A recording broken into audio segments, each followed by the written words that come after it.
Good evening. I'm audible, I'm visible. Yes? Great, perfect.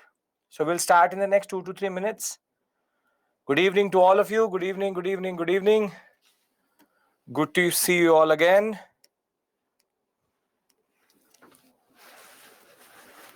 Good evening, good evening. Good evening.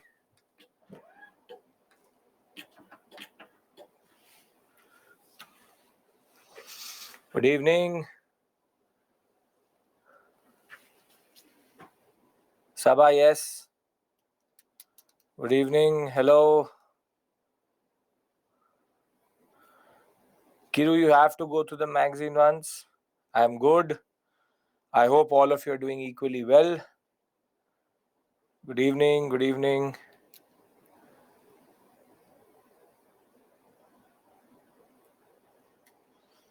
I'll wait for 1 minute.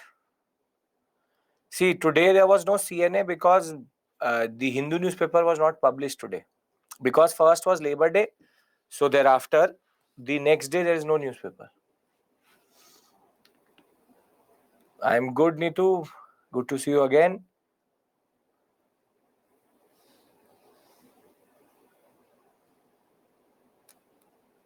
Avinandan, this session is not just based on yesterday, it's based on 1 week. So I didn't bring it up, but yes, we summarize for the week, not for yesterday.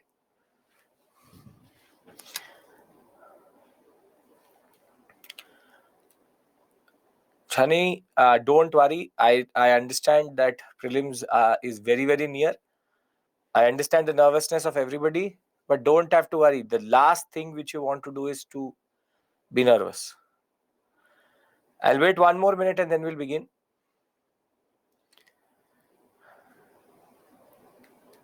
Good evening, good evening, good evening.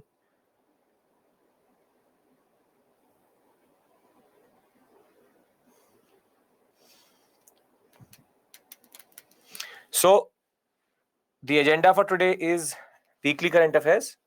So, the past 1 week, we summarize everything which has been done. So, this is more prelims oriented.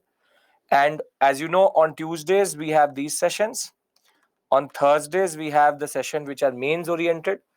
So today we'll do multiple topics, but our basic understanding is going to be for prelims level, which means that conceptual clarity is not expected from you.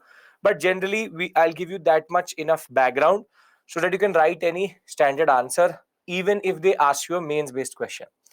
So very simply, today's agenda is weekly current affairs, prelims oriented. Every Tuesday we come up with this, and on every Thursday we have a mains oriented understanding. However, as I said, the topics which are a little bit deeper, for example, Operation Kaveri, we'll discuss the larger context, the background also, so that you have a better understanding of everything. So before we start, a very simple concept. I hope that you are giving all the tests which are coming through. We've been recording the different explanations for different set of examinations which have been happening. Mock 6 we've reached, which is going to happen. Mock 7 is going to happen this Sunday. So I hope that you're giving it, because there's no good or bad time for attempting questions. So I hope that you're going to do that generally. Thereafter, these are the topics which are for the basic class today. This is the agenda for today generally, wherein we are going to cover 9 topics. Some of them are deep, some of them are not that deep, generally in prelims oriented explanation. So Operation Kaveri in the news quite a lot. We'll be discussing the concept of Sudan and why is there a basic problem in Sudan generally. Thereafter, we'll talk about the logistic performance index, an important one because we've improved quite a lot. Then we'll talk about a ransomware, Lockbit. Further, we have the PSLV C55 launch, which is equally important for your examination. Safe City project. Then a policy with regards to medical devices. A festival which was in the news, very interesting. And thereafter, 2 small topics, but one very important, Kochi, which is the first water metro. And the last topic we cover by the time we reach 10:30 is going to be State of Global Climate 2022, equally dangerous and equally alarming report which has come. So these are the 9 topics we are going to cover. But as I said, our orientation is going to be a little bit more towards prelims. But I will try to give you wherever possible basic understanding. We'll also solve certain questions in the class. And in the end, we'll see how you perform generally vis-a-vis the 9 topics we covered today. So if everybody is ready, can we begin? As if you know me, very good. If you don't know me, I'm Abhishek Mishra. And either you've covered any of the history classes, modern, ancient, medieval, art and culture, or world history, you would have been studied by me. And therefore, one very important point is that you know the basic pattern in which I work. The basic pattern is that I will give you the basic point of the article or of the topic, then we'll go into the nitty-gritty itself, and then we'll summarize everything. So as we go on, we'll keep on summarizing. But as I said, very simply, small topic vis-a-vis the way we understand the whole topic, generally for a preparation. Then we'll go into the nitty-gritty in that regard. So everyone's ready? Can we start? Yes? Yes, with some of you, it's been a very, very long time. Good to see you all again. Good evening. And I have got the consent to start now. So let's begin the first topic, which is related to Operation Kaveri. Now, Operation Kaveri generally is linked to the Sudan crisis. Now, for you, Operation Kaveri generally for the examination is, where did Operation Kaveri happen? It is Sudan. But you need to understand the larger context here. What is the background? Why has Sudan gone into a major whirlwind? And what is the crisis with regards to Sudan generally? So when we talk about the Sudan crisis, there are multiple aspects here which have been developing since 2019 itself.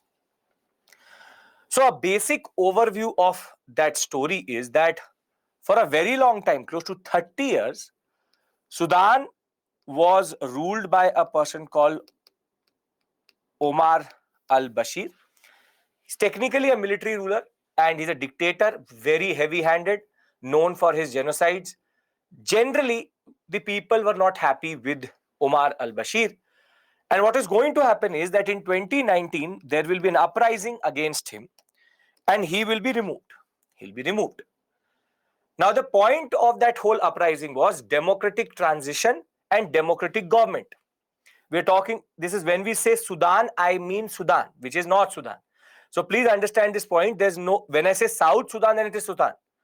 So when we say Sudan, it means the original Sudan. South Sudan is referred to as South Sudan only. This is how they are represented in UN also. So Sudan generally till 2019 was ruled by Omar al-Bashir. Thereafter, there's an uprising, democratic uprising to remove him. And the basic point was that people wanted democratic institutions, but the military played a very important role in overthrowing Omar al-Bashir. And the military captured power as soon as Omar al-Bashir was removed. However, the people as of right now wanted a democratic transition. So what they created is called the Sovereignty Council. Everything is written in the PPT. Just try to understand the larger context here. The Sovereignty Council will be created wherein the military and a basic democratic government now started to share power. And what was decided was that in 2023, there will be an election through which Sudan is going to become properly democratic. However, what happened was that in 2021, the military lost patience and therefore they gave up on this democratic transition and rather captured power. Therefore, we call it a military coup. A military coup will happen in 2021 and the democratic government will be removed. However, the problem is that Sudan does not have one type of military.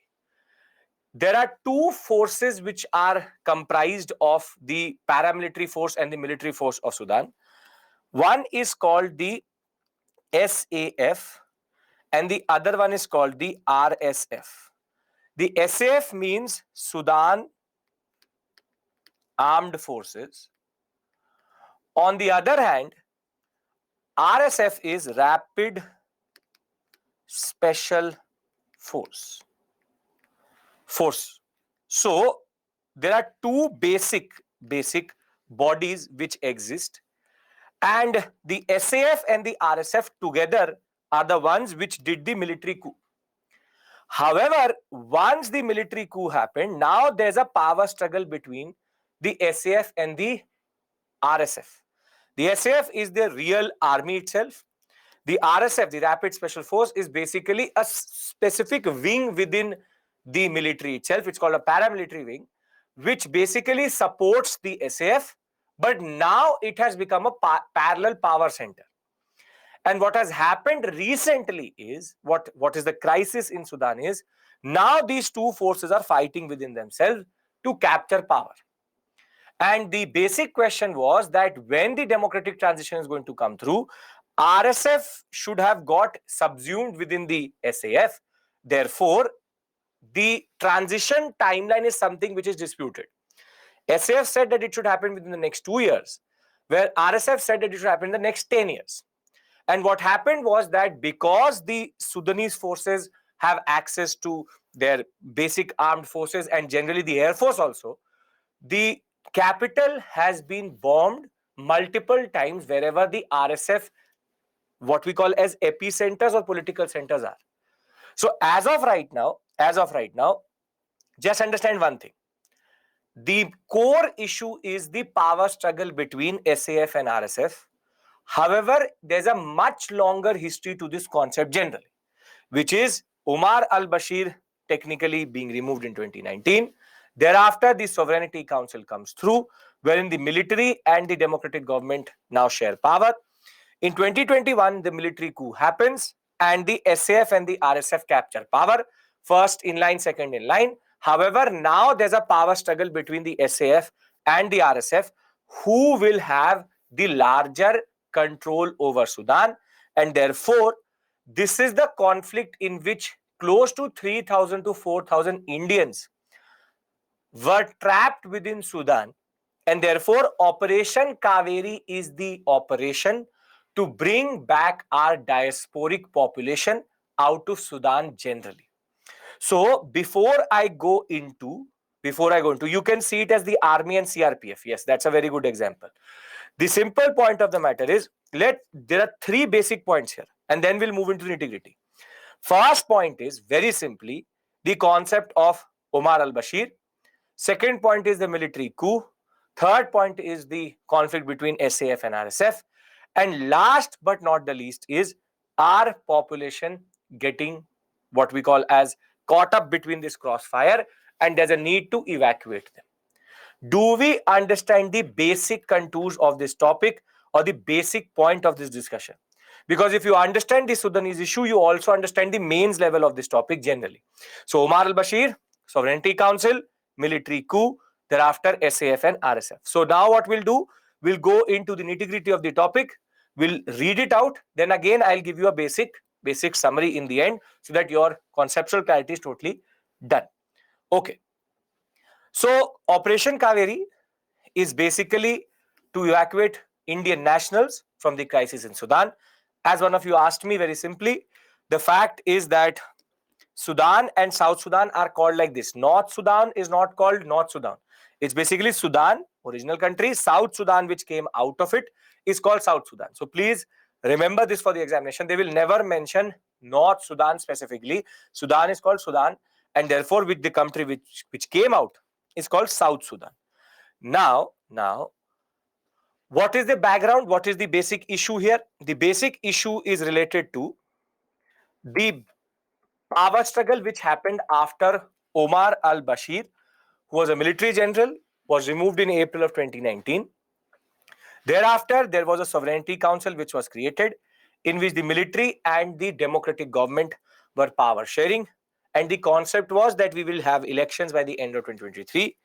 However, what happened was that Abdullah Hamdok and Dagalo, these are the these are you don't have to remember the names, but the name of the leaders of the SAF and the RSF. The simple point is the military will overthrow this sovereignty council and will capture power. Therefore, democratic transition is going to stop. Thereafter, there has been a struggle between the Sudanese Armed Forces, SAF, and the Rapid Support Forces, generally also called Rapid Special Forces and also called Rapid Support Forces. Both are correct. That is the context in which you are seeing. So sometimes they are called Rapid Support Forces and sometimes they're called Rapid Special Forces. And their history is also quite interesting because the Rapid Special Forces were used by al-Bashir to do genocidal violence against a lot of ethnic minorities. Once it got integrated into this democratic government, that special word was removed and the support word was used. Still does not change the character of that organization. And now there is a basic power struggle between the SAF and the RSF. Therefore, the escalation of tension has been that this RSF needs to get integrated into the army. They don't want to do it within the next 10 years, the RSF. However, the army would like it to be done within the next 2 years. So it's a power struggle between the SAF and the RSF, and that is the core issue here. That is the core issue here. So again, repeating myself, simple, Omar al-Bashir, Sovereignty Council, captured by the forces. Thereafter, a basic struggle between the Sudanese armed forces and the special support forces or the special rapid special forces itself. And the basic point of the matter is here there is a clash of egos because the leader of the SAF and the leader of the RSF don't want to give up power. And therefore, in the capital itself, there has been a major bombing escalation. There has been airstrikes. There have been shelling. The RSF has anti-aircraft guns. On the other hand, the SAF has aircrafts. So basically, there's a major push vis-a-vis who will capture power. So the Sudanese armed forces versus the rapid support forces or the rapid special forces is the core issue here. This is why this topic becomes important. The simple point is because it is like a paramilitary force, it should get integrated into the armed forces. As one of you very well pointed out, the fact is, understand it like the army versus the CRPF and the CISF. That very simply, when there's a power struggle between the CRPF and the army, it's about integration. So this is the core issue. This is important for mains level understanding that basically SAF and RSF work like this. Now further, why are we discussing this topic? We're discussing it because close to 3,000 Indians have been stuck in Sudan because of what has been happening in Khartoum, which is the capital, and in distant provinces such as Darfur also.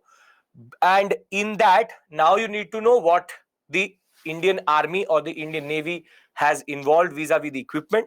So you have Indian Navy, INS Sumedha, and you have Air Force C-130J special aircrafts which have been taken, which technically have been sorting this sector to get the Indian nationals back.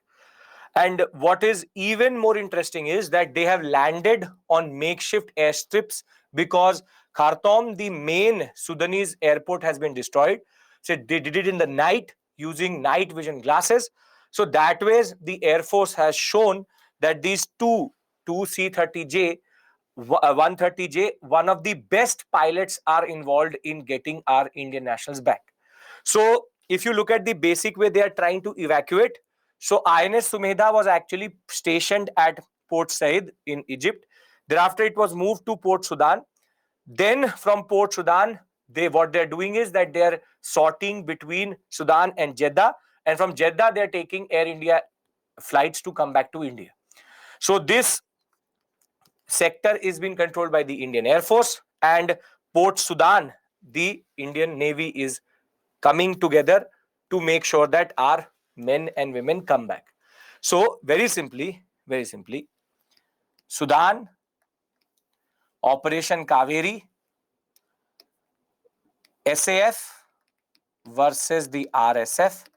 the Sudanese Armed Forces versus the Rapid Special Forces or Rapid Support Forces. Further, the INS Sumedha, which is involved from the Navy, and two C-130J aircrafts, which have been sorting between Jeddah and Port Sudan with very, very makeshift airstrips in order to bring back close to 3,000 of our Indian nationals. And this is a very important mission and will take at least 7 to 8 sorties in that regard. Till this point, only 3 major aircrafts have come back with 370 people. We need at least 5 to 6 more sorties in that regard. Because it is happening in a conflict zone itself, it is equally dangerous for our Air Force to operate in this sector, but we are doing it generally. Now, what are the repercussions generally? For Sudan, India, it's about getting our nationals back. First is that it will make the democratic transition of Sudan, which has already been in turmoil since 2019, extremely difficult.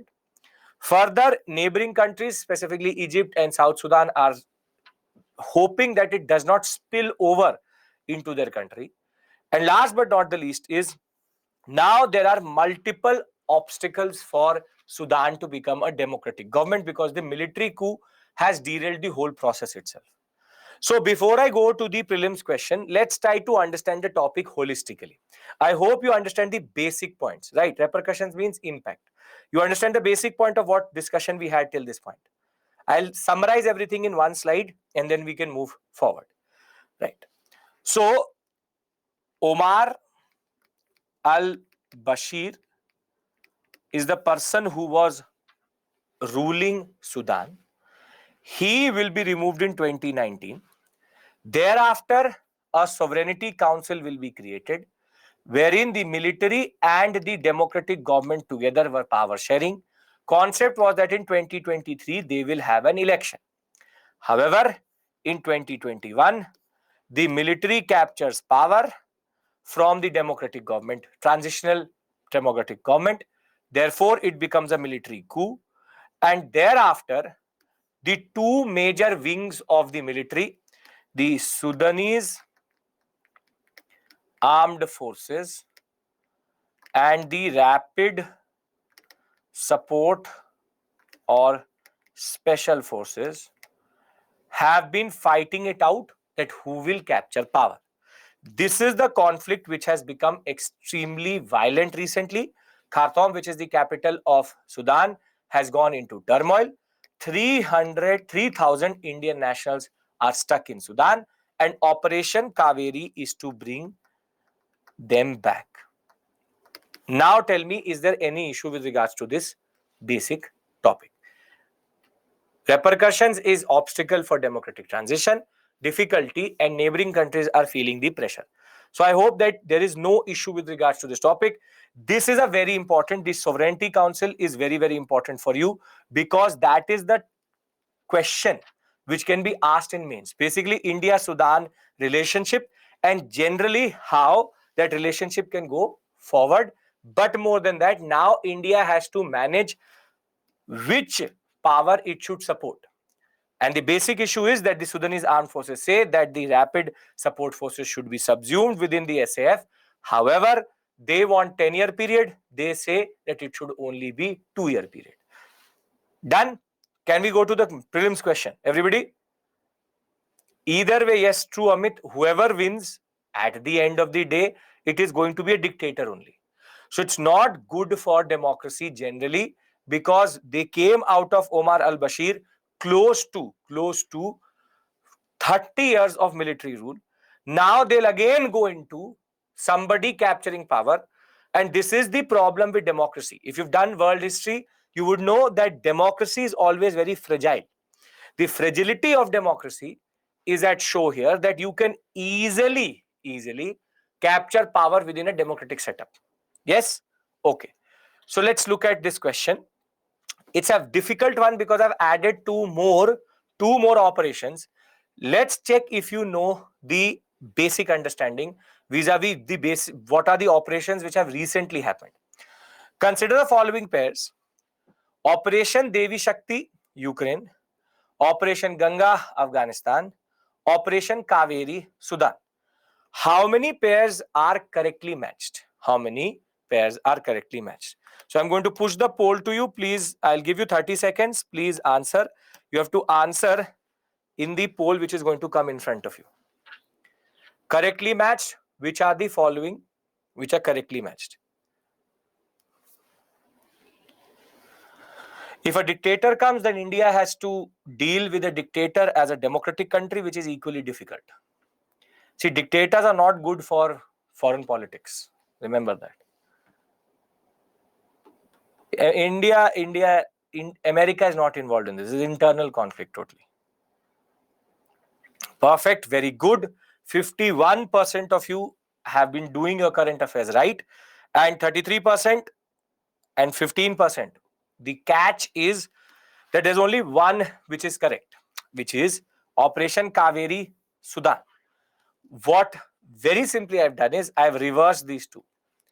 Operation Devi Shakti was basically Afghanistan. Operation Ganga was Ukraine. Now, this means that the answer is A.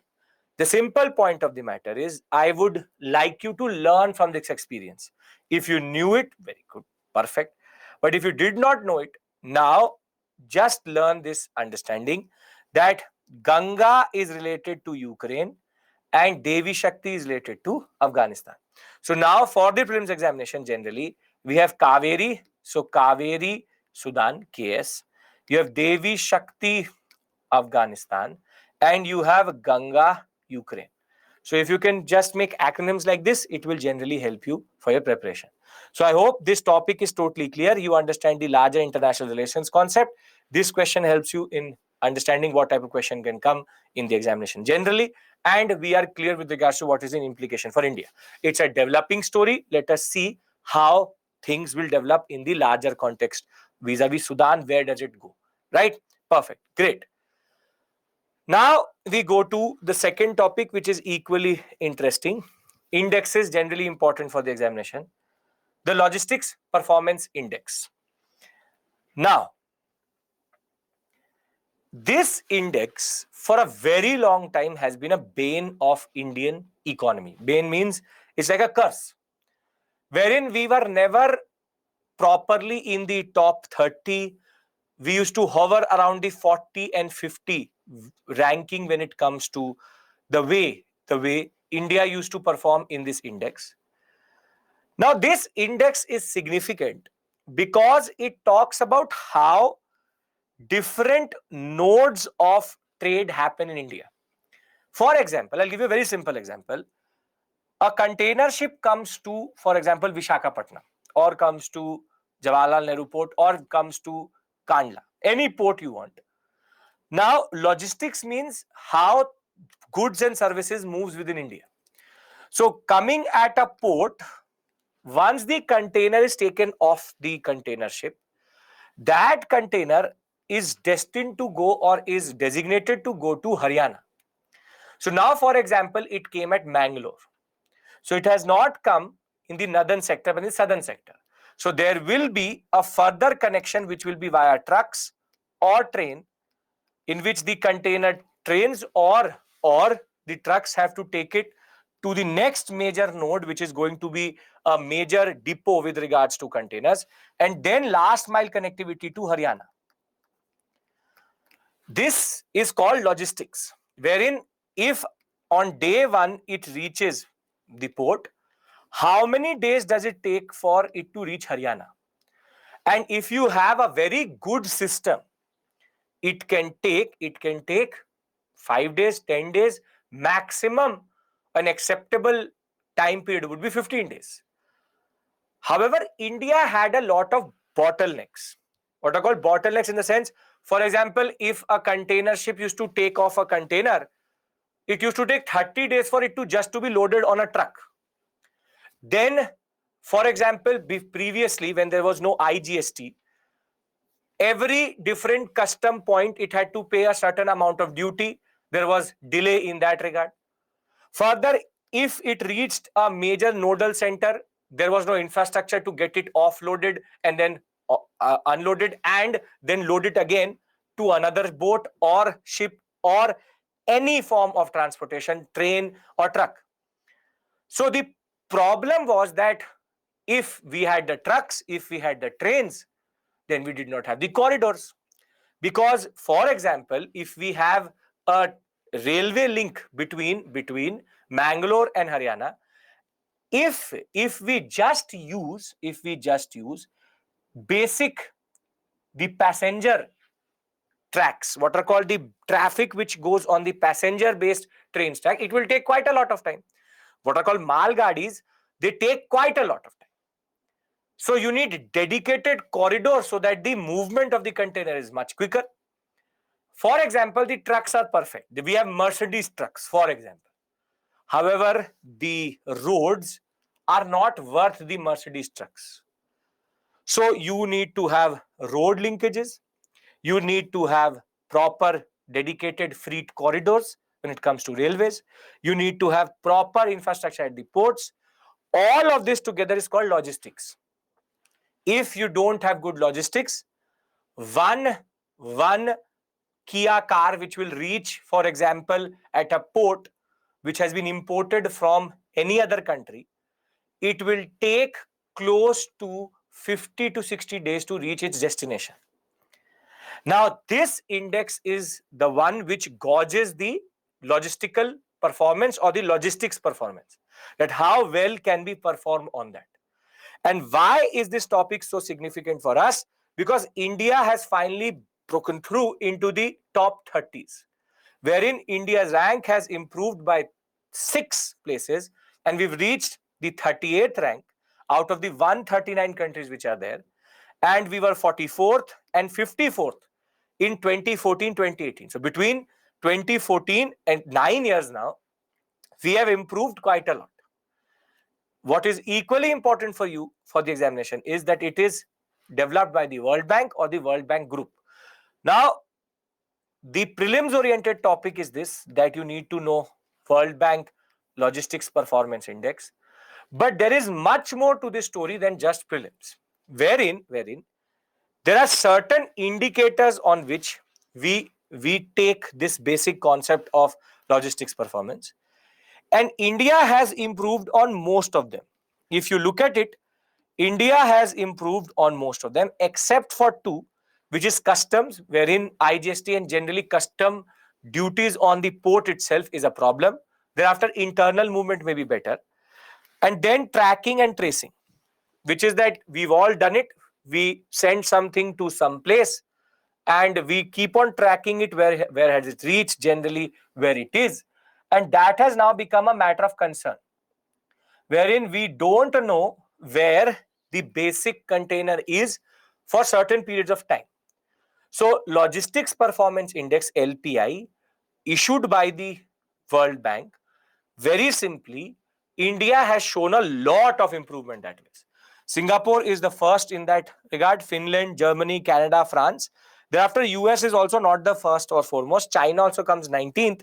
We want to break into the now 20s in that regard. Now, there are certain indicators which are used to gauge this index, and they can be summarized as follows. You have customs performance. How does the custom duty work? Wherein if there is something related to excise or something related to custom duty, CVD, anything which has to be applied, it will be applied at the ports. Thereafter, you have infrastructure quality, that how are we moving that container or that goods within India itself. Ease of arranging shipments, wherein for example, if I want to move around certain goods and services, how easy is it to arrange that. Then logistics service quality, wherein the people who are involved, how good are they in performing their duties. Then the problematic aspect for India, which is consignment tracking and tracing, and then the timelines of shipments.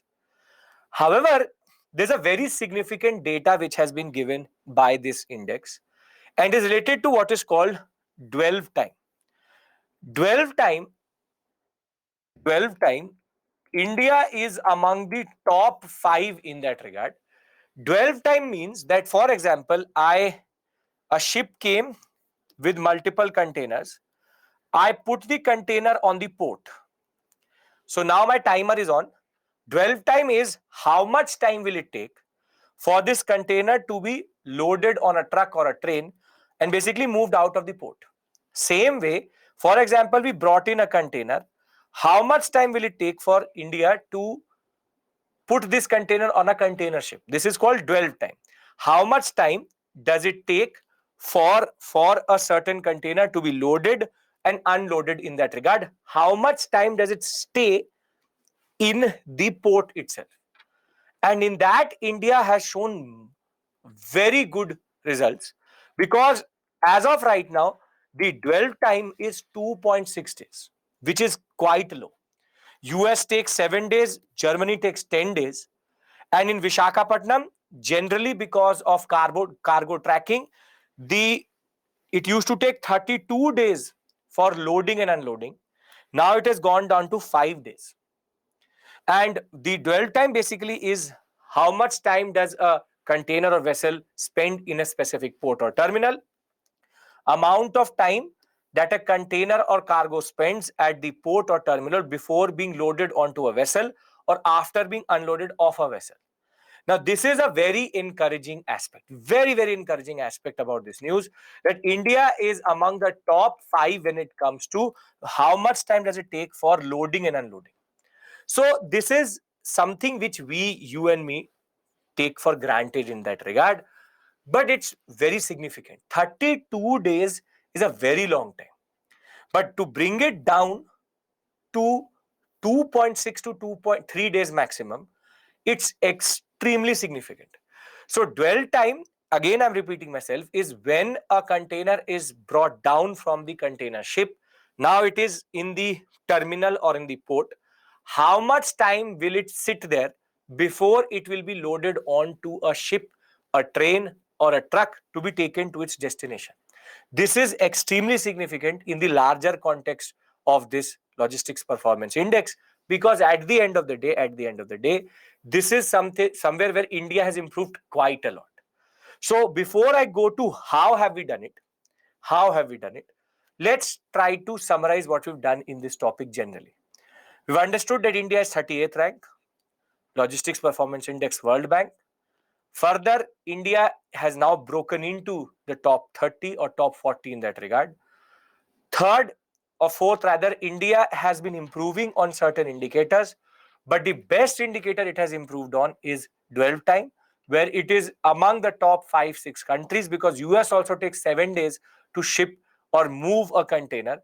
But India is putting in 2.6 to 3 days, wherein as soon as the container reaches a port, it will only take 3 days for it to move on to a certain boat, ship, train, to take it to the next destination. This is extremely significant that way. So I hope till this point everybody is following me, right? Yes? Okay. Now, how have we done it? And herein comes two very important schemes which are working together to make sure that we can actually change our orientation and we can come into the top 20 and maybe top 10. First is PM Gati Shakti initiative, and second is the National Logistics Policy 2022. Now, Gati Shakti mission, its basic aim is what is called multi modal connectivity. Now, this is very significant because multimodal master plan, as it is called, means that different modes of transportation, all of that infrastructure should come together and make sure that there's seamless transfer. That is why it's called multimodal connectivity. Under this, India has vouched that between 2021 and 2025, we will be able to improve our infrastructure in such a way that we can come amongst the top 20 under Logistics Performance Index. What is equally interesting is that if you've been following current affairs for the past 2-3 years, there was a scheme called National Infrastructure Pipeline. It was called National Infrastructure Pipeline, again based on the same point that how the 5 basic sectors of India can come together. So the National Infrastructure Pipeline has now got subsumed within PM Gati Shakti initiative. And one of the most important indicators of how we've improved the dwell time, or generally we've improved, is because of PM Gati Shakti. Because we have been creating and we are creating 11 corridors, dedicated corridors for movement of goods and services, freight corridors. And there will be 2 defense corridors wherein defense equipment can also move quickly. Corridors very simply means that you have, for example, 2 railway tracks. They are for basic movement of passenger trains, but you have a specific dedicated track for movement of goods and services, freight trains, and it has the capacity to take, for example, double-decker containers. The Concor has been a very significant contributor to making sure that the movement of containers has become faster in India. Railways has played a very important role. Second is the National Logistics Policy. And this again is about last mile connectivity. It's about last mile connectivity. Now, last mile connectivity means that basically they want to make sure that after it is coming out of a container into a major corridor, then goes to a major hub. It's about the last mile connectivity between the destination and the corridor or the hub itself. Herein, there's a major push for a very important thing, that under it we want to reduce the cost of logistics by 50% by 2030, so that India can become a new hub for manufacturing. Because if the cost of transportation is more, who pays for that? Who pays for the cost of transportation? Who will pay for it generally? Very good. It will be the consumers. So if the cost of transportation is very high, you and me pay it. So therefore, they are trying to make sure that cost of transportation can go down, so that manufacturing sector can get a major boost, and therefore we can become a hub for logistical movements vis-a-vis the west and east coast and north and south India. So all of this is not just a fluke. All of this is not random. With PM Gati Shakti initiative, which is the concept of a master plan. It's called a National Master Plan for Multimodal Connectivity Plan. Don't have to remember that. PM Gati Shakti is basically to increase the gati, which is the speed of logistics in India. Second is National Logistical Policy, which is basic point is to reduce the cost of transportation, cost of logistics in India by 2030 by half. Do we understand these two basic schemes which have been in the news quite a lot? Yes? Very good. Yes, Concor is the Container Corporation of India Limited. It basically plays a very important role in movement of containers vis-a-vis the railways itself. Right. Okay. Now, before again I go to the question, I'm just going to summarize everything for you. LPI, World Bank, 38th rank, please remember. Thereafter, we've improved in dwell time, top 10 vis-a-vis with regards to that. Customs and tracking is where we are lacking. And simply PM Gati Shakti and the National Logistics Policy have played a very important role. Done. Can we look at the question? It's a very simple question, but let's see how much attention you are paying to the discussion. Yes, great, perfect. Okay. The Logistics Performance Index is issued by which of the following? World Bank, World Economic Forum, the UNDP, or the UNCTAD, which is United Nations Conference on Trade and Development. I hope everybody is going to get this correct. It should not be a very difficult question generally. Come on.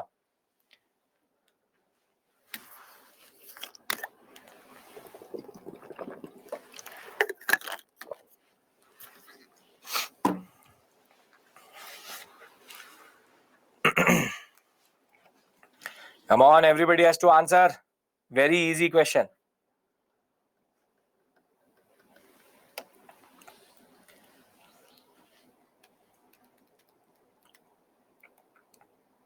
Perfect. 78%. Great. I don't know this 11% D. 70. What are you thinking?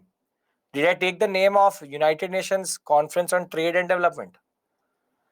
If put by mistake, very good. If you are not listening to me, please do. Very simply, the World Bank Group. So this is a very simple. This is not a easy question. It's a very representative question. This type of questions do come in the examination. And in the larger pressure of the examination, such questions are also put in incorrect, or the biggest disease, which is called overthinking, which is logistics, performance, economic forum. Why would the World Bank do it? The World Bank does it. Okay. Now, Lockbit ransomware. Third topic. Can we start? Everybody is comfortable generally with the pace and how we are going about it. Basic point, then into the nitty-gritty, and then the questions. Okay. Now, Lockbit ransomware has been in the news quite a lot of times, but very significantly, it has now found a way to hack what are called Mac OS. So you would have seen there is one thing called Windows. Windows computers are there, what we use generally, but the Apple computers use what is called Mac OS. Now, Apple has always been advertising that our security is the best, your phone is secure, this, that. Simple point, Mac OS people tend to argue that Mac OS is much more secure than Windows. Windows can be hacked easily. But we humans are very smart, and now hackers have developed a Lockbit ransomware which can hack specifically macOS, and therefore now no computer in the world is safe. Now, why is it called Lockbit? So the concept is very simple. I'm a company. I have a lot of data on my computers, on my servers. So my server is basically like gold. I have all the customers, I have all the data, I have all the investments, I have everything on a server. Now, what the Lockbit or the ABCD ransomware, it was called, what it will do is that it will just simply go and hack the server and lock the data. So they will encrypt it in such a way that they will lock the data itself. Now, by locking the data, what happens is that the server cannot be accessed by the company itself. And therefore, until and unless you don't pay ransom, it's technically like kidnapping your server. Until unless we don't pay ransom, you're not going to get your data back. So these are ransomware which target companies which have a lot of data generally, and very expensive data vis-a-vis their production. And recently the UK postal service was hacked with Lockbit. Therefore, no tracking was possible, no logistics movement was possible, which mostly grounded all logistical movements in the UK. But it is now very significant that they have the capability of doing it to macOS, because macOS has been for a very long time considered very safe, but that is not possible. Think of Lockbit as the concept of kidnapping data and locking it, and thereafter giving it back if the simple point is when you pay the ransom itself. So Lockbit ransomware is based on very simple concept of locking your data, pay ransom, get it back. Previously, it used to impact Windows more. Now it is impacting Apple-based computers, which is macOS also. They have shown what they can do vis-a-vis UK postal services. And now it's a matter of concern for everybody to find a solution. And they encrypt it in such a way that you cannot actually actually open it vis-a-vis standard white hacking, which is called good hackers are not able to open it also.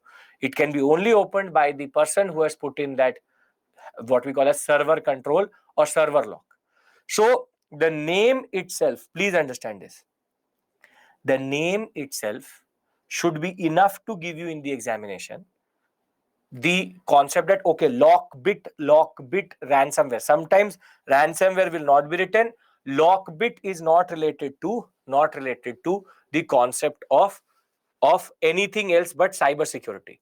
Cybersecurity, basically ransomware means, see, when you kidnap somebody, you ask for ransom. So the word comes out of that, ransomware. Now, ransomware basically can be of different types. So you have certain ransomwares which take off the data out of the server. There are certain ransomware which lock the data into that same server. For example, Lockbit. There are certain ransomware which basically give you access to certain files but will hack any other further transmission of data itself. There are multiple ways in which you can actually hack data. It's a major cybersecurity issue nowadays. India has seen that recently also. But as I said, Lockbit is a specific type of ransomware. The name itself says lock the bits. Bits means the data which is in the computer itself. Basic point clear, right? What is the concept of Lockbit ransomware? Yes? Okay. So let's add the details into it. Laptop, computer, mobile phone, anything can be hacked. If it's linked to the internet, it can be hacked. So Lockbit ransomware has recently been found on Mac devices, and in January 2023 we saw that how a cyber attack on the UK postal services caused international shipment to grind to a halt because of Lockbit gang itself. They call themselves Lockbit gang. Now what is this Lockbit?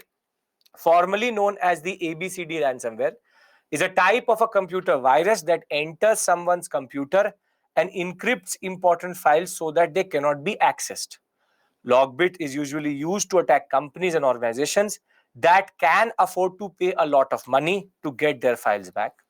Lockbit can be used to target companies has been used previously to target companies in US, China, India, Ukraine, and Europe. It has happened quite a lot that ways, and it is obviously not going to stop generally. Now, why is this news significant? Why macOS?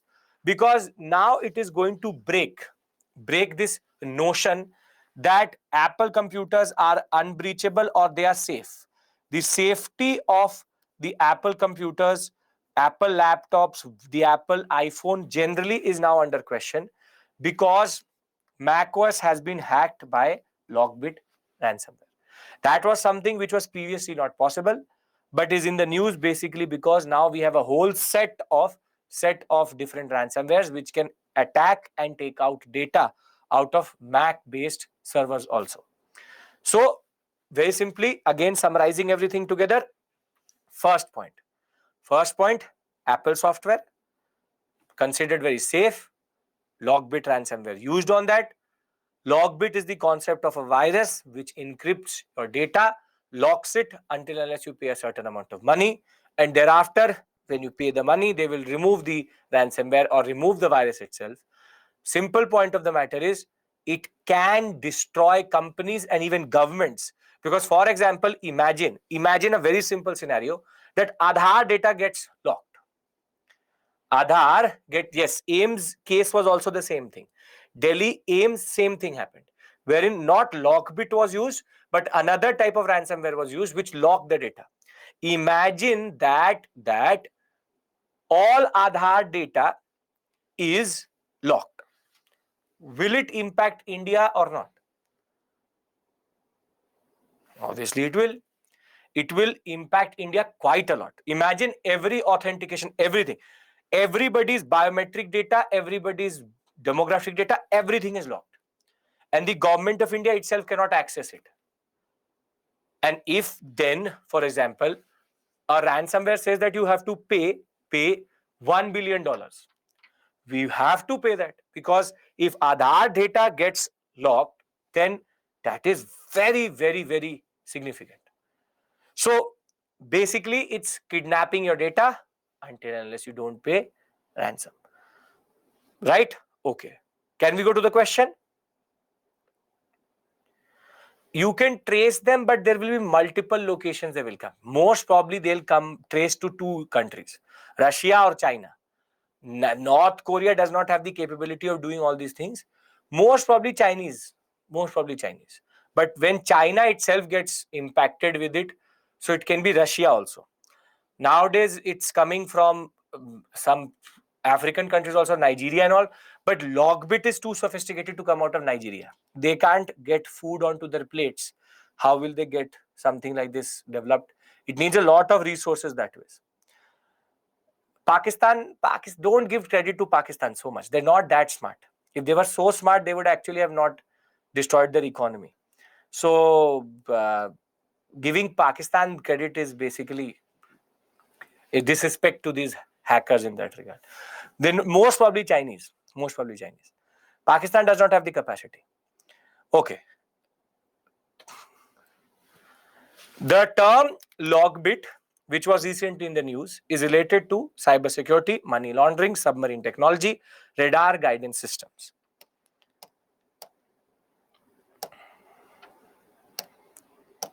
Now, everybody should get this correct also. No, I'm not critiquing Pakistan. I'm just saying the truth. The country which takes its nuclear technology from North Korea, you think they have the capacity to actually develop something like this? It needs a lot of very smart hackers. And we know how good they are with regards to that.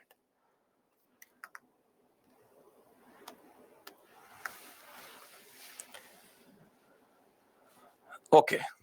94%. Very good. Nobody did a mistake this time. 4%, 1%, 1%. I hope it was by mistake. Most probably it was by mistake. But yes, great. Cybersecurity. Now again, you would say, sir, this question is very easy. But it is because you've done it just right now and then taken this question. If I ask you this question vis-a-vis 100 questions, it will become a little bit tricky because a lot of you will start to overthink. Cybersecurity, money laundering. See, remember this for sure, because a lot of students don't understand this, that in an exam situation, these questions can also become extremely difficult. But that is why I'm emphasizing Logbit, Logbit, Logbit. I'm explaining you the word itself. Lock bits, lock the data. That's it. So if you remember it like this, you will always remember it generally. Right? At the fourth question, at the fourth topic, we'll look at the leaderboard where everybody is vis-a-vis what we've done till this point. Can we move on to the next topic? Isn't there any solution? See, cybersecurity wise, hacking is a major issue. You need a certain level of encryption. You need white hacking to check if your server is strong or not. That is a problem. See, today, nuclear threat equally big as cyber threat. Cyber warfare has become a major problem with regards to that. Hard copy is not possible for everything. Hard copy you will keep for how much? After a point, you will not remember what material you have for UPSC in hard copy. Imagine keeping lakhs and lakhs of data in hard copy. And then if it burns, then what? So that's a basic possibility. We are in the digital age, and there are certain companies which provide security, but it's a problem generally. Okay, now PSLV C-55 and the Telos 2 satellite which was launched. Now ISRO has always been an important body vis-a-vis prelims. Any launches are generally important for us. Now PSLV and GSLV are the two workhorses of ISRO. The Telos satellite, and along with it there was one more passenger satellite, come from Singapore. And basically it was a mission which was funded by Singapore, or we launched these satellites for Singapore.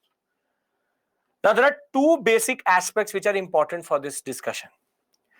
First is you need to know all the equipment which the ISRO uses.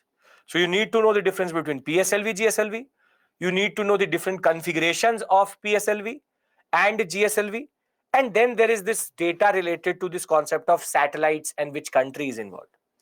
So just to refresh your memory, this is standard science and technology. PSLV, GSLV.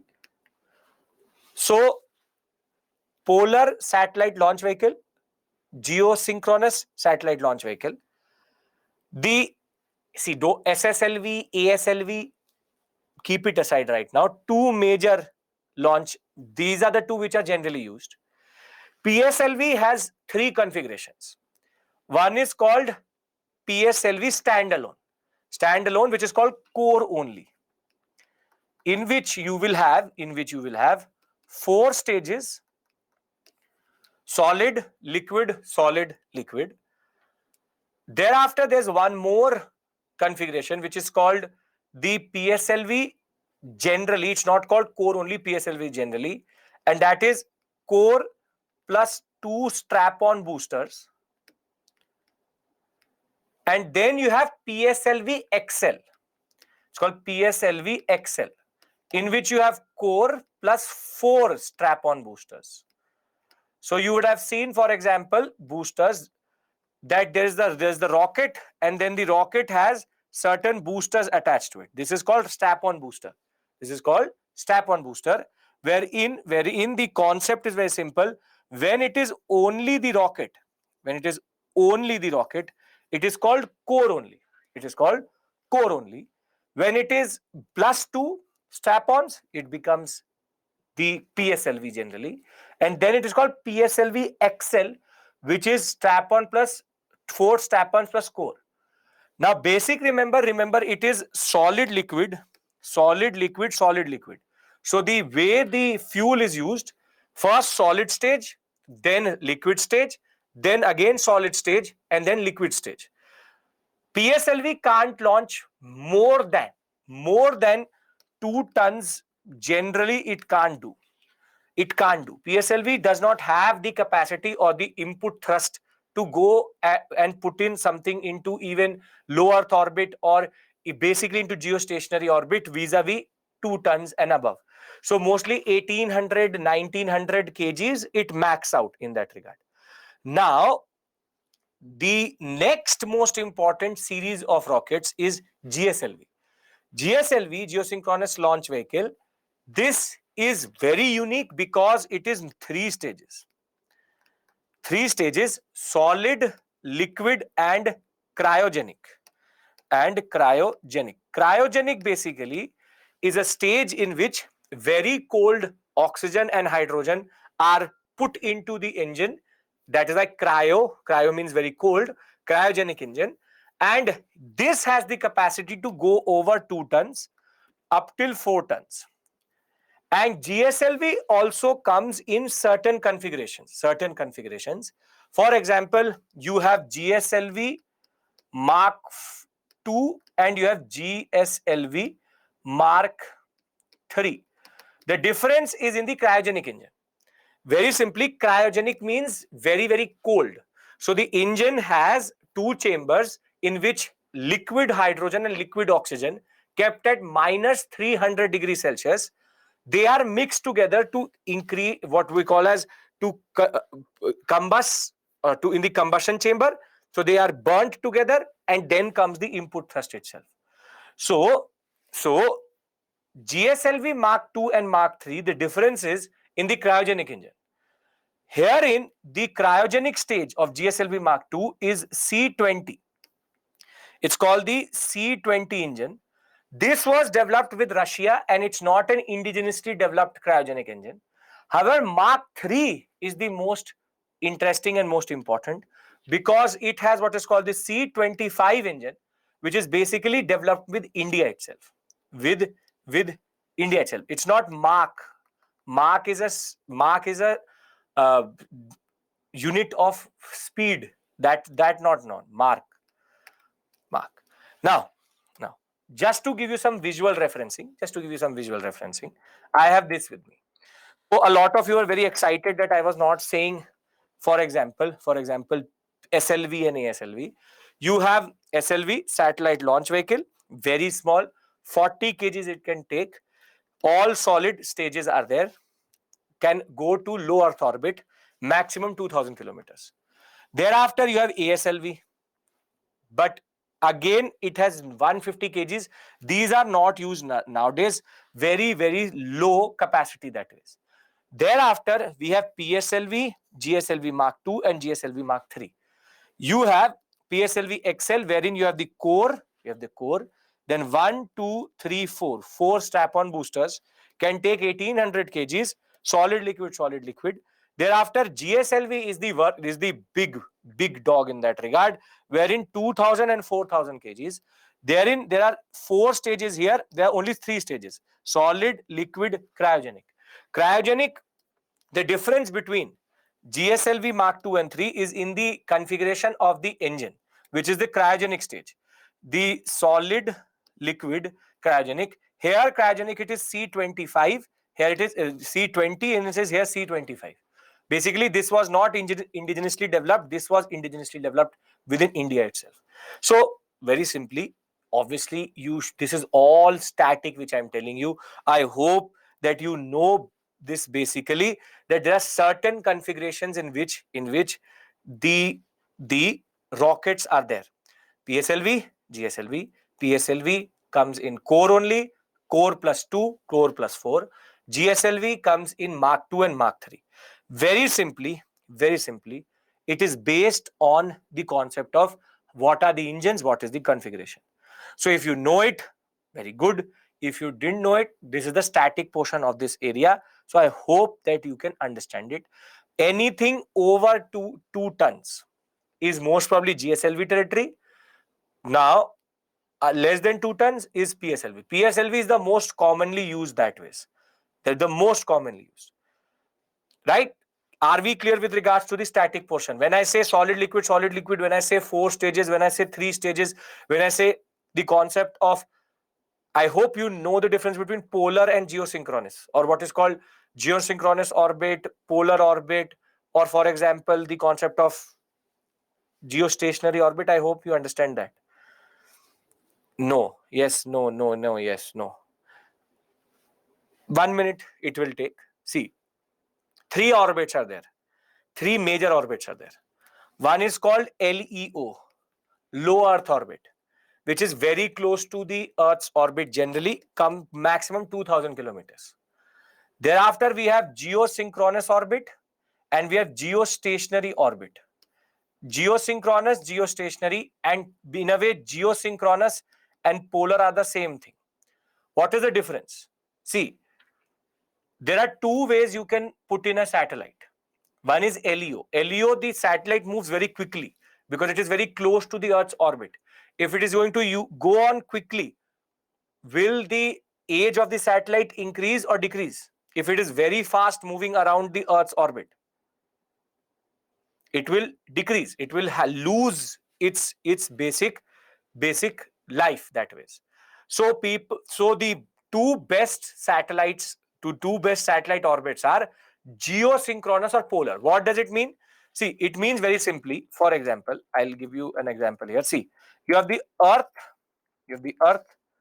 Let's, for 1 second, don't tilt the Earth itself. You have North Pole, South Pole, right? Now you can put a satellite 2 ways. This way, and you can put it this way. This is called polar or sun synchronous. This is called geostationary. What is the difference? The difference is that when it is geostationary, it means that it is revolving around the Earth at the exact speed of the revolution of the Earth itself. So if Earth is moving like this, it is also moving with Earth. So the orbit of that satellite has been put into geostationary. Basically, if I need to put in a certain type of satellite which is based on communication, I will put in, for example, into geostationary, because over India, for example, it will always be there over India. Geosynchronous or sun synchronous or polar is very simply when it is pushed north to south rather than east to west, and it will go in a certain area every day at an exact time in that regard. So the way you put it, the way we put it matters on the type of satellite.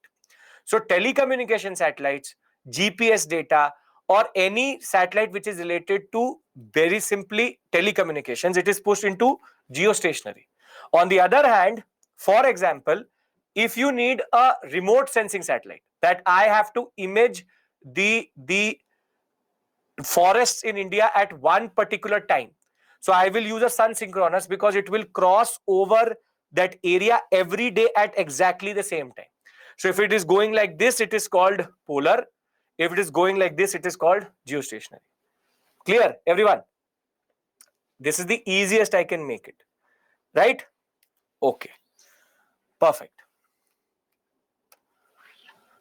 Now, this was all the static. I presumed that you knew the static, but no issues at all. As I said, this is very important static for you because you need to know. This helps you in eliminating a lot of things vis-a-vis. So this is geostationary. This is the polar, right? If you've done it, very good. If you've not done it, I hope I've made it easier for you. Now, basic data. Basic data. You have ISRO has successfully launched the PSLV. It is core only. What was used was core only. You can see there are no strap-on boosters on it. It is just the core, and the two passenger satellites were Singapore based, and it was the 57th flight of the PSLV core only configuration. Telios 2 and Lumelite 4 were the two co-passengers developed by Singapore. Telios 2 is basically an Earth observation satellite, and its primary role is to basically observe Earth at certain point of times. So let's do one thing. Tell me, what type of orbit should we put in Telios 2? Very good. Perfect. Great. Into a polar geosynchronous or sun synchronous, because it will cross over a certain area, Singapore, at one point of time every day, and the scientists can predict how will it go from that point of time. Great. Thereafter, you have Lumelite 4. This is it's a nano satellite. It's called CubeSat. CubeSat, very small, 20 centimeters by 20 centimeters by 36 centimeters. This was to technically demonstrate how we can exchange data between this type of satellites are used for ship and station and ship based. Basically, it's a telecommunication. So we'll put this into which type of orbit? Come on. We'll put this into which type of orbit? We'll again put it into geostationary, so that it is always over that same sector in that regard. So this is the capability why PSLV is used quite a lot. PSLV, though called Polar Satellite Launch Vehicle, it can actually put in both orbits very easily. So what it did first was that it put Telios 2 into a sun synchronous position, and then it changed its orientation to put in Lumelite 4 into a geostationary, because geostationary means that over a certain Singapore sector, it is always there. It is always there. Because if a communication satellite starts to move, then who will you connect with? So communication satellites need to be at a specific place at a specific point of time. Because if they start to move, then there will be a problem. There will be a problem. Vis-a-vis a remote sensing, which can actually take a lot of images that way. And remember, military satellites are mostly not put into geostationary. They are mostly put into a sun synchronous, because what you can do is that, for example, I was only imaging India. But it can go over. If it is going like this, it will cross over certain countries. So I can image Russia also, I can image certain amounts of China also, then it will come to India, then it will go down further. That is the interesting aspect. And they can change the orientation also. They can put it like this, they can put it like this. But I was only imaging my own country, but galti se ho gaya. Somehow by mistake I took pictures of China. So that can happen, right? So spying happens through mostly these type of satellites, right? Okay. No issues? Can we do a question? It is very fascinating. It's a very interesting topic. If you start to understand it, ISRO does something very, very significant that way. Okay, no issues. Okay, let's look at this question. Sun synchronous means that it moves from north to south, and it will cross over a same exact spot at the same time every day. So that was, if you have to image certain developments, you can do it at the same. So for example, at 2 p.m. it will cross Delhi. At 4 p.m. it will cross over, for example, Hyderabad. At 6 p.m. it will cross over Bangalore, and at 10 p.m. it will cross over Tiruvananthapuram. This will happen every day at the same exact time. So that way the imaging becomes better. And by not going north to, and by going not by east to west, you can also do one thing. You can always keep the satellite in not the shadow area. For example, the satellite is always when the sun is up. That can also be timed. So in the night, it goes to the other side of the earth. And whenever it is imaging India, it is always light. So you don't have to go into that much detail, but that is the basic point here. Okay. And a geosynchronous satellite is much faster because it does not go vis-a-vis the revolution of the earth. So it can cross over a certain area 5 to 6 times. Okay. The PSLV is a 3-stage rocket used by ISRO to launch payloads over 4 tons. The Lumelight 4 has been jointly developed by India and Singapore. Which of the statements are correct? Come on. Very easy question if you've been paying attention.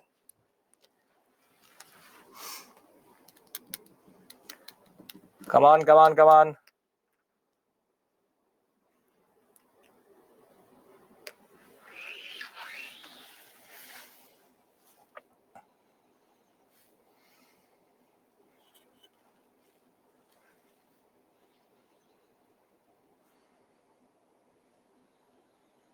That is true. Every country does it. We also do it. Well, this should not have been the case. 13, 33, 20, 33. This should not have been the case. PSLV, not 3 stages, 4 stages. Then payload over 4 tons, no, 2 tons. Under 2 tons. Under 2 tons. But what the catch is this. When did I say that it is jointly developed by India and Singapore? It's a Singapore satellite. Why are you overthinking? Why are you adding information where it does not exist? So neither 1 nor 2 are correct. So for anybody who put in 1 only, then your basic static is not clear. Please get it cleared. If you have answered 2 only, then you are not listening, because then what you're doing is you're adding data on your own, wherein you're just adding yourself that, okay, because ISRO launched it, so it would have been jointly developed by India. So no, it's a Singapore. Both are Singapore-based satellites. Right? Okay. Can I move to the next topic? You want to see the leaderboard? But let me do one more, because then difficult questions are coming that way. Okay. Now, very simple topic. Safe City Project. Safe City Project. Now, I think if I ask any of the female candidates or any woman in this class that do you feel safe in any of the metropolitan cities, I know the answer. Don't need to write it. And the answer is no. A very, very big no. Can't say no enough that ways. So it is no. And this project tries to make the city safe for you. Delhi being extremely dangerous that way, is the most dangerous in that regard. And it's a joint project between the MHA, the Ministry of Home Affairs, and the Ministry of Women and Child Development. So Ministry of Women and Child Development. And it's about putting in CCTVs, AI face recognition, this, that. But the problem is that as much as it's a very good project which tries to create the infrastructure, but we already know that problem with regards to women's safety in India is not just physicality. It's a mental issue. It's a psychological issue. That because we have a certain image and because we don't educate our population vis-a-vis what is called women's safety, or how to respect women, how to value women. You can have as many projects as you want, it will not change. So safe city project, it's a very small topic, 2 3 small topics, doesn't really matter to me. The discussion I want to have with you is basically based on social issues, that be it Nirbhaya fund, be it the Nirbhaya incident itself. You can talk about capital punishment, you can talk about not capital punishment, you can say this, you can say that. Simple point is there needs to be an acknowledgement that the core issue is here is patriarchy. The core issue here is patriarchy and what is called misogynistic understanding of gendered roles generally, which is men dominated that way. And it's not that it's about men bashing or it's about all men are the same, but we need to understand one thing very, very clearly. It's a psychological issue. How we represent women in our movies, how we represent women in our basic day-to-day life, that the way we value them in culture. India is paradoxical that way because we are the same country of Shakti, of Durga Ma, and we are also the same country in which we have so much issues vis-a-vis women generally. If you've done ancient India with me, you would know that it all goes back to the later Vedic period. The way agriculture generally leads to women's subjugation, but we haven't come back since. That is the problem. There have been a lot of development, social reform movement. The Indian government is also working day and night to make sure that it changes. But for you and me, and this is where I want to speak to you, is that the change happens at home, the change happens in everyday life, and until and unless we don't change our psyche, nothing is going to happen generally. So we can talk about these projects, we can talk about all this infrastructure we are creating, but one thing should be very, very clear in your mind, that it's all based on psychological issues. So it's not that you can create deterrent. You will get jail if you kill somebody for more than 7 years. Does it mean that all murders are over in India? You will be jailed more than 7 years if you murder somebody, but that doesn't mean that you only need legal safeguards or legal deterrence. You can create as much as you want, but at the end of the day, if it doesn't change at home, it doesn't change at the grassroots level, it doesn't change in schools, if it doesn't change in the streets, then nothing is going to happen generally.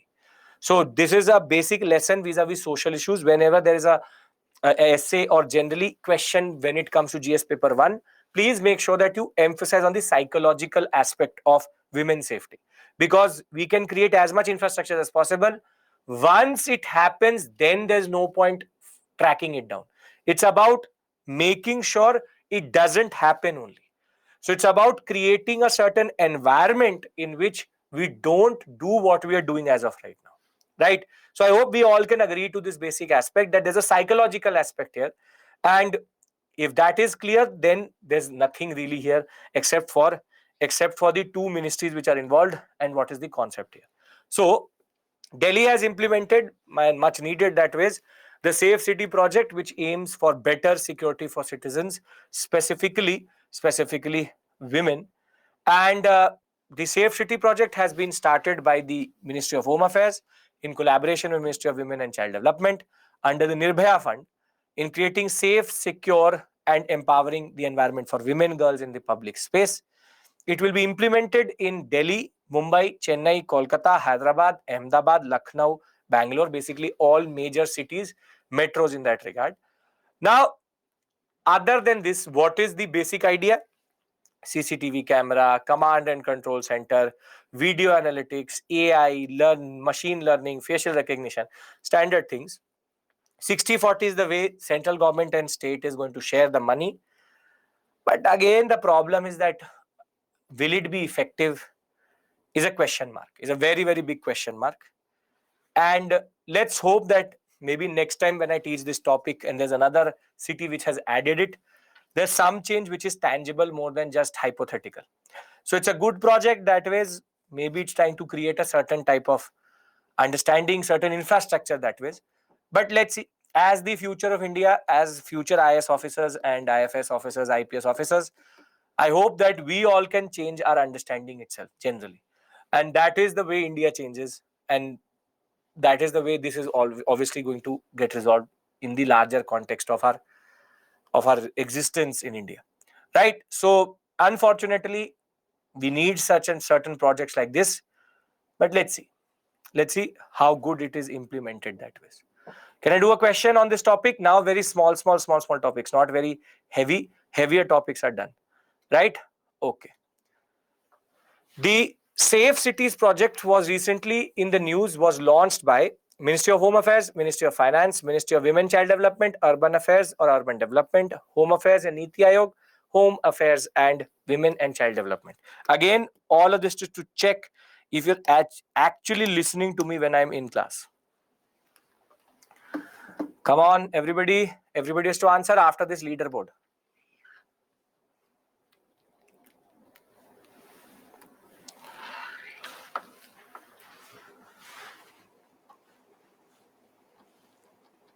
Pavitra, not listening to me.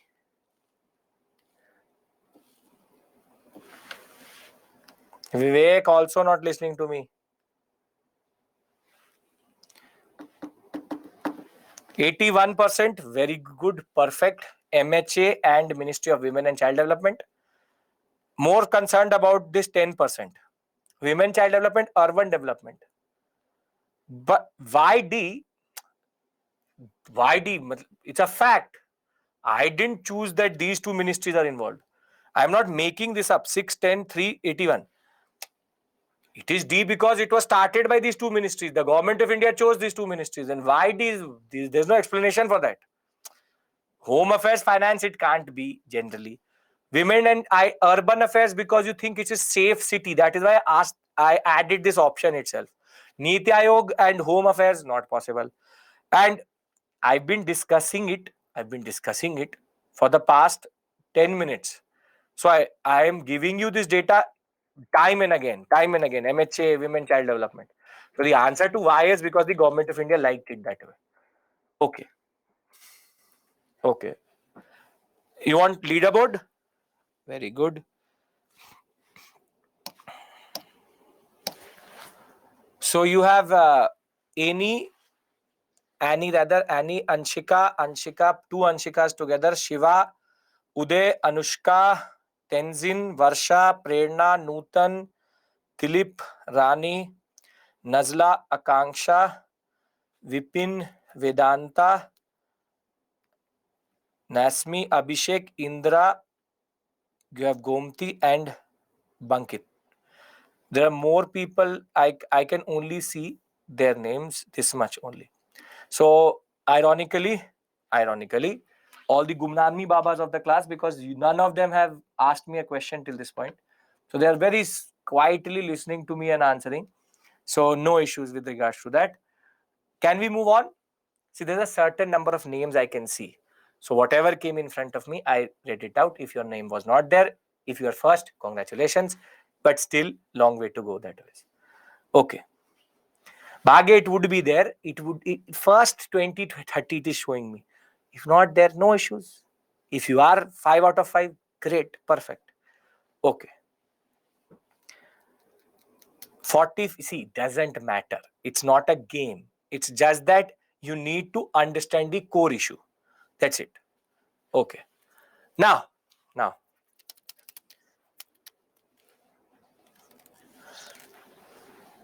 medical device policy of 2023.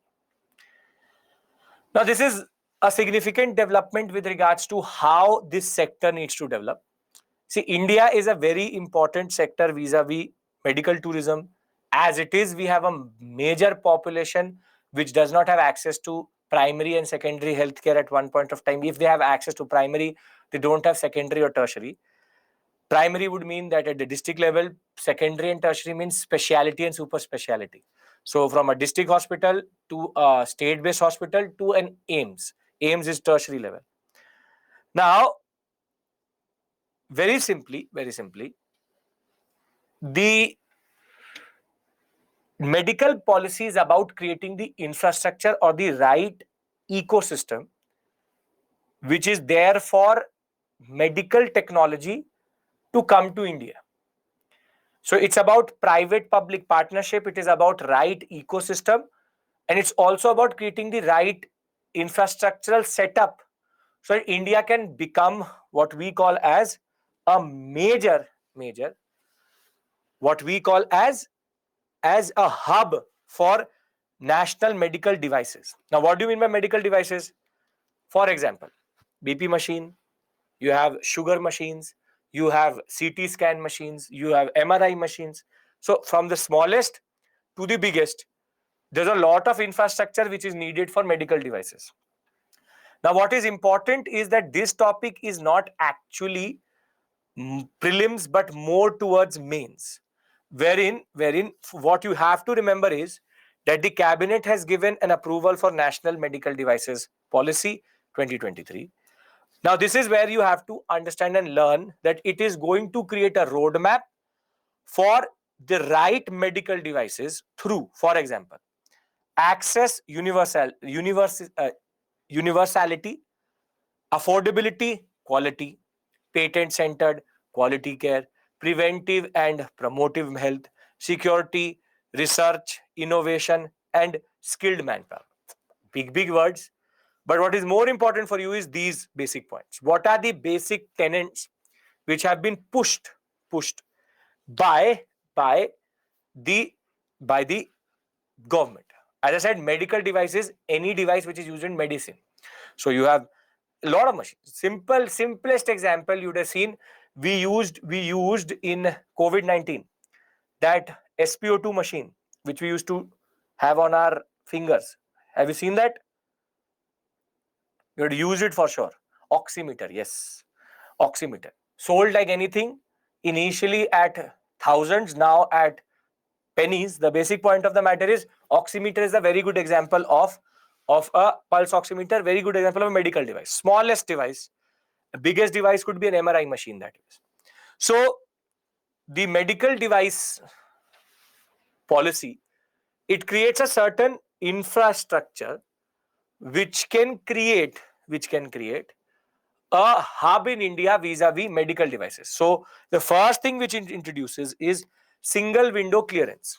Single window clearance means that very simply all the different clearances or basic infrastructure which is needed, there will be certain amount of approvals, clearances which will be needed.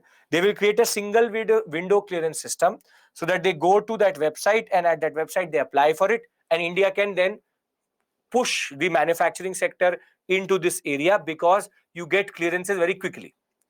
Further, it is about creating world-class infrastructure, that too near the economic zones, so that we can import and export also. It's about research and development, so that we incentivize research and development in the medical or meditech or medtech and pharma sector. It's about public-private partnership. Government cannot do everything. You need a skilled workforce also, because you can have the devices, but you also need to have the people who can use it.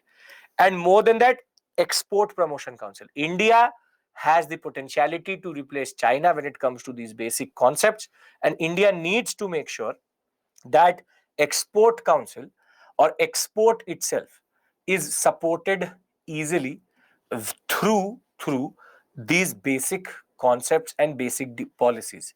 So India has the potentiality to become a major manufacturing hub, and thereafter also send abroad and export these medical devices. So it's a very simple topic, very big fundas, very big ideas: single clearance, infrastructure, PPP, R&D, skilled workforce, Export Council. Let's see how it gets implemented. That's a separate issue altogether. But this is a new breakthrough, because at least India is showing certain amount of what we call as inclination to make sure that we can bring in this technology and these manufacturing units into India, which are right now in China. So National Medical Device Policy 2023, very easy topic, again based on larger words which are used: R&D, research and development in India, infrastructure in India, single clearance window, dedicated Export Council, skilled workforce, public-private partnership. So would you like to see what type of question can come out of this area? They'll basically use these big terms in the examination itself. Yes, Great. So the potentiality of this sector is that India can reduce import dependence as of right now, because 30% in the next couple of years we can reduce it by that. It can also become a manufacturing hub. Further, the expected growth of this sector is to $50 billion by 2030. It's a very big sector, medical devices generally. So let's look at the question. With reference to National Medical Device NMD Policy 2023, which of the following are correct? It will introduce a single window system for clearances. It aims to ensure a skilled workforce in the medical device sector. Again, if paying attention, very, very easy question. But again, in the context of the examination becomes difficult, because these things start to slip your mind when you are in the exam.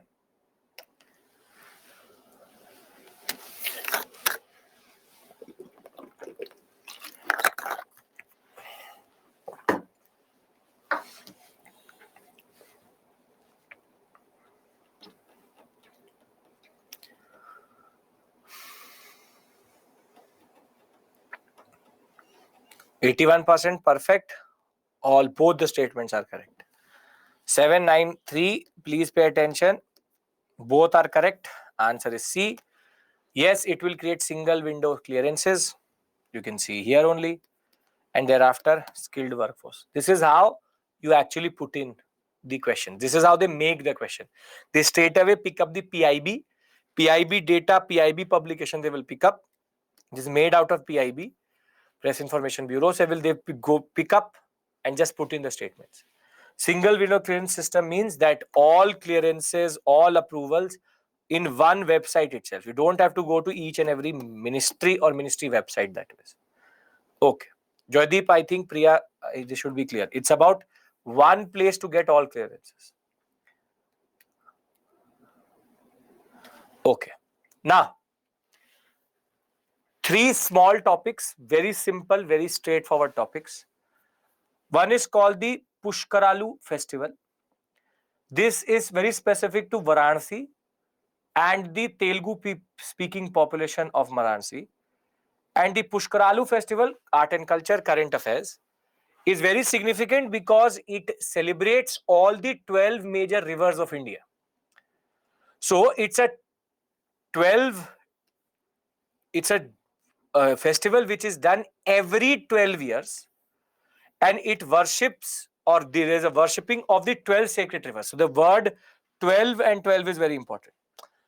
Only happens every 12 years, happened this year, and it is about worshipping the 12 sacred rivers. So it happens in Varanasi, very specific to Varanasi itself.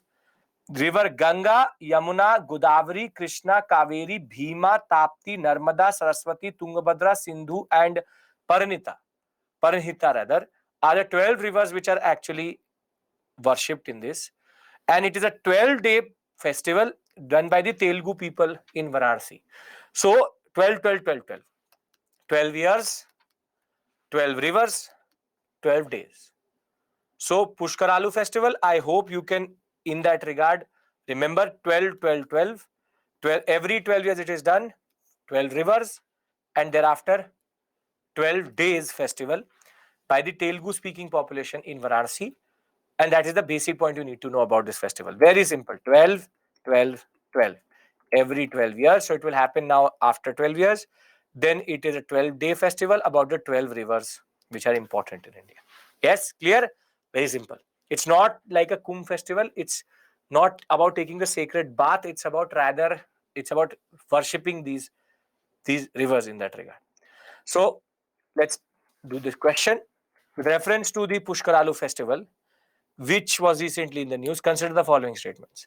It's a festival celebrated in India once every 20 years. It's a 12-day Pushkaralu festival of the Sanskrit-speaking people generally. Which of the following statements are correct? Come on, it's a very simple question. Come on. As I said, 2 very small topics. The next topic is also extremely small.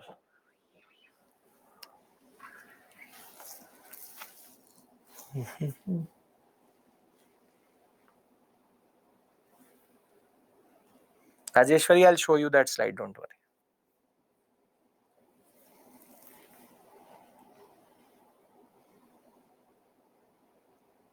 %83 totally correct. Though some of you are not paying attention, it is a festival not every 20 years but 12 years. It's a 12-day festival for sure, but not Sanskrit, Telugu.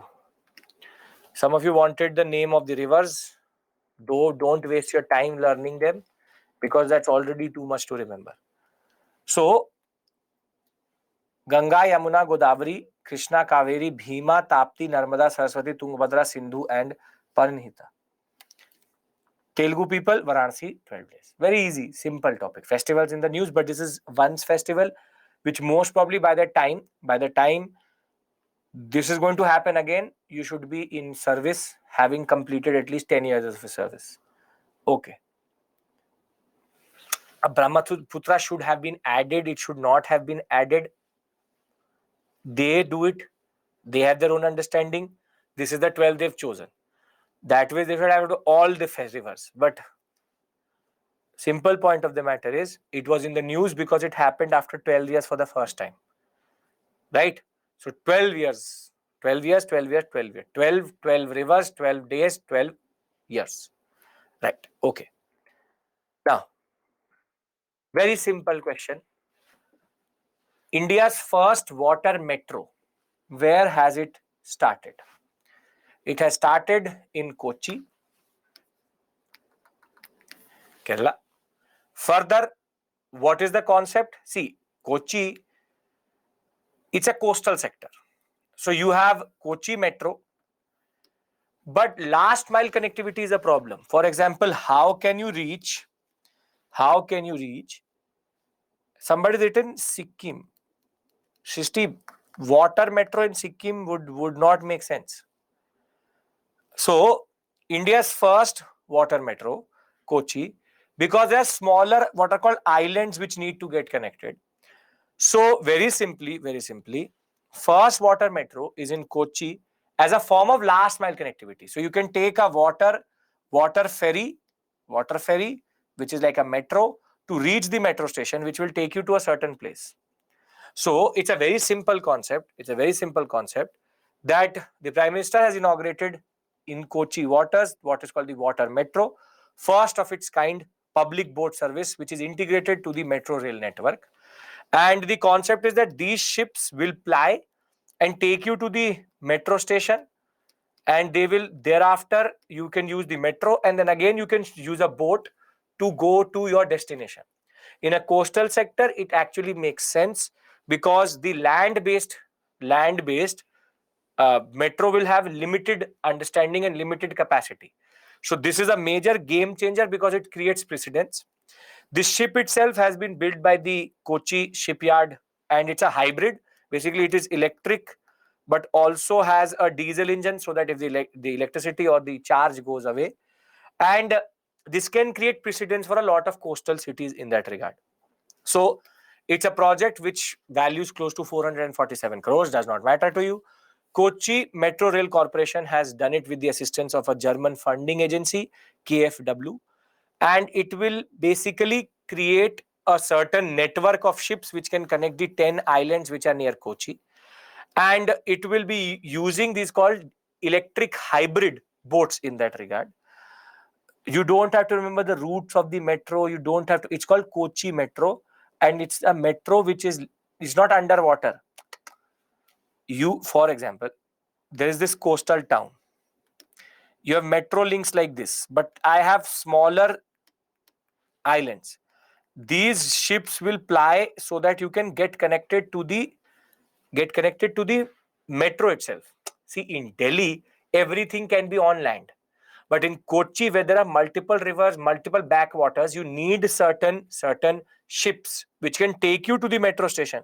If you can't reach the metro station itself, how will then use the metro? So it's not underwater. You use the ship to reach the metro station and then take the train. So please don't confuse this vis-a-vis an underwater. No. For example, you are in Mangalore, you are in Mumbai. you're in Goa, you can move around from certain islands which are in and around Goa and reach the Goa metro. And thereafter, the Goa metro would be a land-based, how you have Delhi metro. So don't confuse it. It is not that the whole metro is on water or underwater. No, no, no, no. There is a news with regards to how they made a metro tunnel in Calcutta between the two sides of the Hooghly. That's a separate issue altogether. Don't mix these things up. Separate issues altogether. Okay. Now, the project in its full operation will have 78 boats covering 76 kilometers, 38 terminals, linking 6 panchayats and 3 municipalities. And the Kochi Shipyard Limited has constructed this boat. So for you, the basic information is, where is it? Kochi. Second, what is the concept that land-based rail metros are useless when it comes to coastal towns. So rather we should have certain last mile connectivity where the ships take you to the metro station. If you've been to Delhi, if you've been to any of these cities where there is a water, where there is a metro, you've seen those electric, what is called electric rickshaws, right? You have electric rickshaws. Have you seen that? Yes. Think of those electric rickshaws as boats. That electric rickshaw takes you to the last mile connectivity, e-rickshaw. That e-rickshaw takes you to the last mile. The boats are basically about that, because 6 panchayats and 3 municipalities can't reach Kochi metro station. So make sure that this is a feeder system. You have feeder buses also in certain cities. So very simply, wherever you have multiple islands or multiple areas which are cut across by rivers or the sea itself, it's a good system. For you, this is the type of question which is going to come. Everybody needs to get it correct. The second last topic, thereafter last topic. India's first water metro has been launched in which city? Come on. Don't even need to say the options. The easiest. This is the type of question which is going to come. What should not be called metro as beautiful, fancy electric ships? Shamlia, its metro is there. This is the feeder system into that metro. So it's a water metro. It's a little bit confusing that way they've written it, but it's considered a part of the metro itself. Come on, very good. Last topic. 97%, very good. Nobody put in Panjim, so we don't like Goa. 1% put in Mangalore, 2% love for Mumbai. Very good. Everybody is listening by the end of it. Good. Okay. This is not comes under GS paper. This is prelims oriented. Okay. Last topic is the state of global climate 2022. Now, if you live in North India and even parts of Bangalore in South India, I don't need to tell you that there is global warming. I don't need to tell you that Earth is burning. I don't need to tell you that there has been warming. And I don't need to tell you that we all are on a course to make sure that it becomes 46, 48 very soon in North India. So we all know that it's a dire situation. We all know that heat waves are becoming very common. We all know that even in coastal towns, it is becoming very, very hot. We know that the earth is warming. We know that ocean sea level is rising. We know that ocean acidification is happening. We also know that the problem with regards to glacial melting is also there. We all know that. Now, these reports by different authorities from time to time remind us that we all are doomed in a way. And this is the type of report which comes through. We all have become insensitive, or you can say basically numbed to the concept of these reports saying earth is burning, do something. But you and me can't do anything generally. It's the states which have to take into consideration these concepts. As it is. India has been doing its part at all capacities. Our per capita carbon consumption and carbon footprint is very, very low. It's about America, it's about China, it's about these developed countries who have destroyed the earth, and now expect us to use green technology. So the hypocrisy of the West comes through. A lot of islands in the Polynesian sector, a lot of coastal cities are going to go underwater very soon. But as of right now, our priority is totally different. So in the world, there's a way to say it. Until unless it is not your problem, it is not your problem. So okay, Tuvalu and all are going underwater, no one cares. The day New York is going to go underwater, then it is going to be a problem. So this report generally points out the very alarming state of the earth, and what you do with this information is again insignificant. Just need to know that this report has been recently launched by the World Meteorological Organization, and it focuses on certain indicators, for example, greenhouse gases, temperature, sea level rise, ocean heat, acidification, and it also gives us a lot of data with regards to that. So just enjoy the data as long as we can enjoy it. Don't have to learn the data. Just understand what is the state of issues as of right now. So first is that we have warmed the earth 1.15 degrees Celsius on an average by now. So now we used to say 1 degree. Now we say 1.15 degrees Celsius. What is the cutoff point after which there's no coming back? 1.15 degrees Celsius is there. So how much leverage we have? Yes, it is 1.5 degrees Celsius. So once we reach 1.5 degrees Celsius, the earth is going to tip over into certain processes where we will not be able to come back. Very good. So we are very close to that. One target we are achieving for sure. 1.15 we made it for in that regard. 2015 to 2022, 8th warmest period in the world since 1850. The concentration of the standard greenhouse gases, carbon dioxide, methane, and nitrogen oxide, have reached record highs. Methane concentration has reached the highest on record generally. Further, global mean sea level has been rising continuously. New records vis-a-vis satellite altimeter records. Basically, satellites take the data of how much sea rise is there. Between 2005 and 19, total land ice loss from Greenland and Antarctica is 36%, which adds to this global mean sea level rising. Ocean heat content has reached new record high in 2022. All records we break. 90% of all the heat is getting trapped into the oceans, which means that it is going to impact the ecosystem also. And the sea ice in Antarctica has dropped by 1.92 million square kilometers, lowest level since 1991. So I can't say anything about the report. That is there anything good? No. Are we all doomed? Yes. Do we need to do something? Yes. Can we do something right now? Yes, which is to reduce our carbon footprint. But half of India, as it is, does not even have access to electricity 24/7. So we are not ones to blame. The ones we need to blame, they are not ready to change. So this report becomes more or less meaningless. That is the unfortunate part. That is the unfortunate part, that we have Sudan, which is fighting over who will capture power, and here you have the earth, which is not going to survive maybe next 200 years.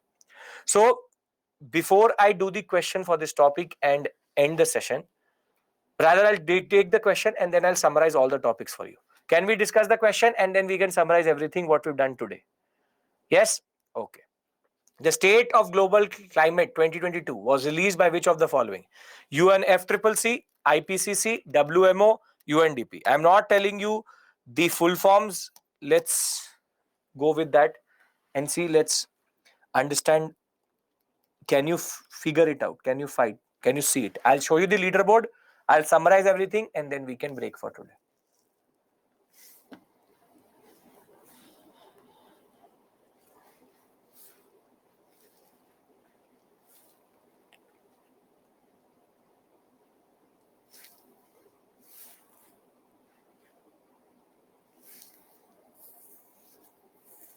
%78, 5, 12, 6%.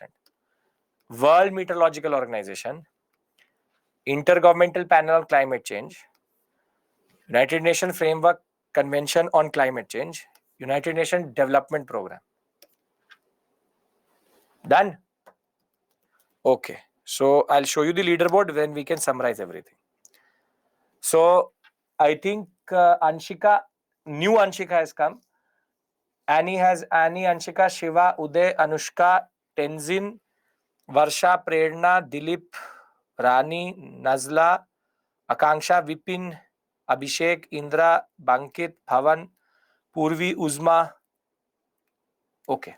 So you know your rank now. I hope you understand where you are vis-a-vis these 9 topics. Now, very simply, if I didn't take your name, extremely sorry for that. It showed me a specific number of names. Now, before I end the session, please, basically, what have we done? We've covered 9 topics. Yes, if you got anything above 10, 0 doesn't matter. It's about understanding the issues which we've discussed today. I hope that you understand. Okay. So we've done 9 topics. I'm summarizing all of them generally for you. So let's go back to the third slide itself. Operation Kaveri related to Sudan. Sudanese armed forces, rapid support forces are fighting with each other. Who will capture power? Omar al-Bashir gone. Sovereignty Council military coup took away power out of democratic institutions, and that is the core issue here. Thereafter, India has been evacuating its nationals from Sudan under Operation Kaveri. Logistics Performance Index. Well, Logistic Performance Index, very simply, is based on the concept of logistics moving or goods and services moving within India. 38th rank. World Bank Group. Most important concept is that India has improved quite a lot. 12 time is very, very less. Lockbit ransomware now impacts macOS. Lockbit means they lock the data and then ask for ransom. PSLV C-55 core only used. 2 satellites out of the concept of Singapore. Singapore is the owner of these 2 satellites. We launched it for them. Generally, PSLV, GSLV concept, I hope, is clear. Safe City Project, Delhi has introduced it. Women Safety, Ministry of Home Affairs and Ministry of Child and Women and Child Development. National Medical Policy, Union Cabinet has given the basic consent to it. It's about creating single window clearance, R&D, infrastructure, PPP, public-private partnership, and skilled workforce. The Pushkaralu Festival, 12 days festival, 12 rivers festival. After 12 years, it happens. Telugu-speaking population of Varanasi. First, water, metro, Kochi. State of global climate report. We all are doomed. We can't help it. Done? Everyone? Clear? So, thank you so much. I will see you maybe next month or maybe very soon with regards to another set of topics. Thank you. Take care. It was a pleasure meeting you all again. Don't get demoralized. For anybody who's giving the examination within this month itself, all the best. Remember why you started. Don't have to. Yes, target prelims. Very good. 13th May, I'll be there with target prelims on YouTube. Thank you. Some of you I will see in the morning batch tomorrow itself. Advent of Gandhi, we start. Right? Thank you. Take care. Bye-bye. See you.